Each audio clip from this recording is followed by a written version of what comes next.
Hey everybody, welcome back to another Judgment commentary of Kaguya-sama Love is War Season 2. But today, we're going to be checking out Episode 11. But last time, on Episode 10, there were definitely a few interesting things of note. One of which involved Miyuki's sister, Kei, who wanted to help Miyuki out with his romance problems involving Kaguya, but she was going through a bit of a rebellious phase, so she couldn't just walk up and offer to help directly.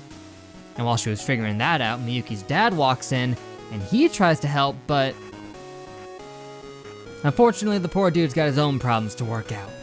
Such as the fact that he and Miyuki's mother got divorced some time ago, and he is not really able to move on from that, from what we can tell. Even though he said it was like 7 years or something, so dang, poor guy. But eventually, Kei was able to get the words out, and she told Miyuki that Kaguya is probably not mad at him or anything, she's probably just embarrassed, which was the truth. And then the two of them were able to smooth things over in their typical fashion. And then we got one more thing to add to the repertoire of things Miyuki isn't particularly good at, which apparently is dancing. But like always, he got some help, managed to be pretty dang good at it, but I did like the twist they had with that where Fujiwara refused to help him at first because, well, she's fed up with it by now, as we know. But then the moment he goes to Kaguya for some help, Fujiwara immediately gets jealous. And then the two of them fight for the right to help him out. And another important thing actually involved Miyuki's dad again. Yeah, we got quite a lot of him that last episode, but he ended up having a nice chat with Kaguya, and he decided to try to coax some information out of her.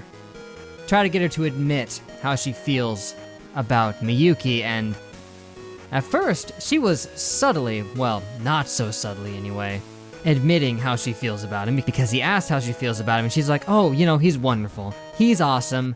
He's the best guy around. But when pressed further, she got defensive and refused to say anything more. And when Miyuki walked in and saw what was going on, things got awkward for both of them. Oh yeah, and we also got to see Ishigami trying his best at the sports festival, doing a good job, having his fellow members of the cheer squad supporting him, being there for him, you know, well, mostly there was one of them there still, getting up in his face about his past. Because that is another thing that this episode addressed was Ishigami's past. We got to see, you know, the exact event that occurred that made everybody kinda start to keep their distance from him. It involved Ishigami liking this one girl who he apparently stalked for a little bit, and then she started dating this one guy, and then he beat the crap out of him, and then, well, obviously that's a very serious circumstance, but just judging by the images we got, it really seems like we're lacking some context. Anyway, it was a nice episode overall with some good characterization for Ishigami and Miyuki's dad, but that's enough rambling. I say we head right into the penultimate episode for the season. Gross, oh gosh. I mean, like, bro, we haven't had an episode quite like this the whole dang show.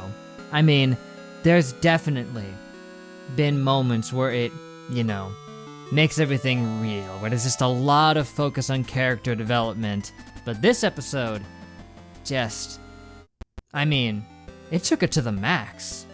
We've got the full story of Ishigami laid out, and it puts everything into perspective, you know? Just all of the hardships he's had to go through here. Yes. And first of all, I was right. I mean, they made it clear last episode with that one image we saw that there was a lot more going on than, you know, what was immediately apparent, because just that look of rage on his face, you knew something bad had happened, and I couldn't have been prepared for exactly what, and yes, they did not spell out exactly what was going on, but there is enough context in there to get the idea. And yeah, Ishigami didn't know the girl very well, but she was nice to him. You know, she did go out of her way to, you know, wake him up so that they wouldn't be late for the next class and all that, but it's not like they were close friends or anything at the time, but still, you know, whether you're friends with somebody or not, if you heard what that guy was going to do, naturally, you're gonna want to do something about it. And it just got even worse when he tried to confront him, because he tried to rope him into it. There was so much bad with that, so much that it's disgusting.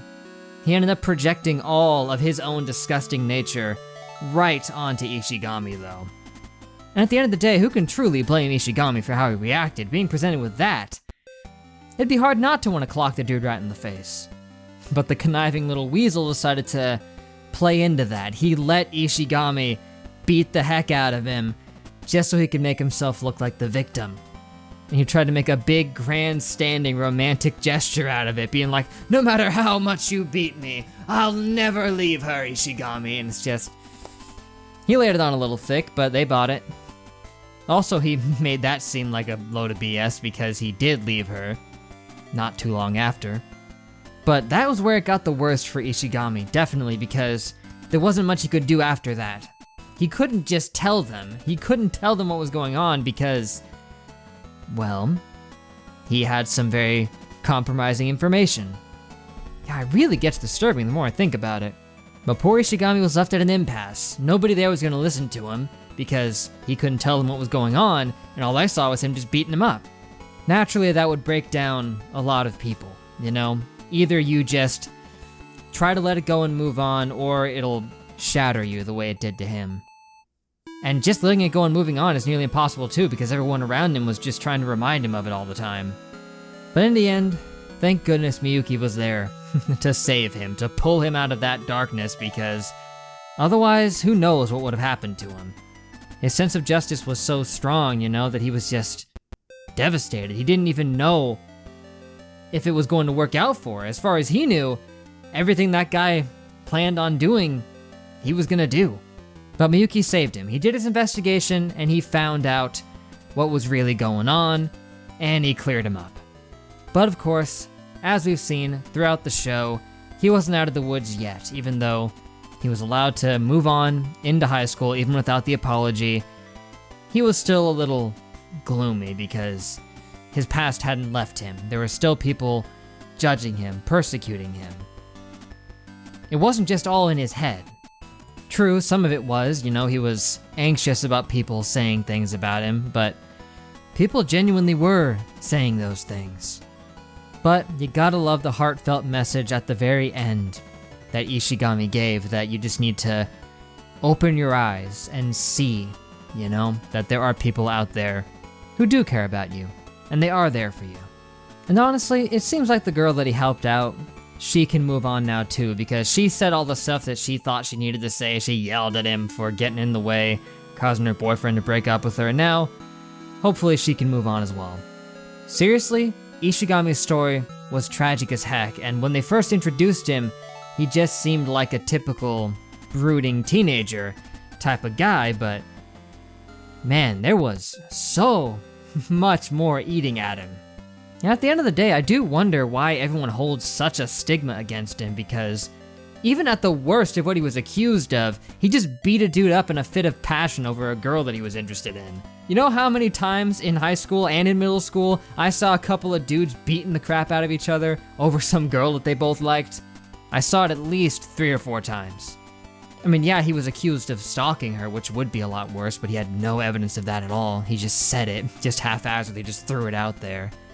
But this episode truly was something else. It put the comedy in the backseat and just focused on fleshing out Ishigami's character entirely, and just told a heartfelt story about moving on from your past, sticking true to your resolve, even at your own expense, and then finally being able to move on from the damage and find happiness again. Just being able to forgive yourself, despite what other people are saying about you. So yeah, the character work in this show is actually pretty friggin' stellar, man. I mean, all the stuff they did with Miko was really good. The stuff they're doing with Ishigami, also incredibly good. I mean, I was not expecting such in-depth character work, man, and just such tragic, sympathetic circumstances.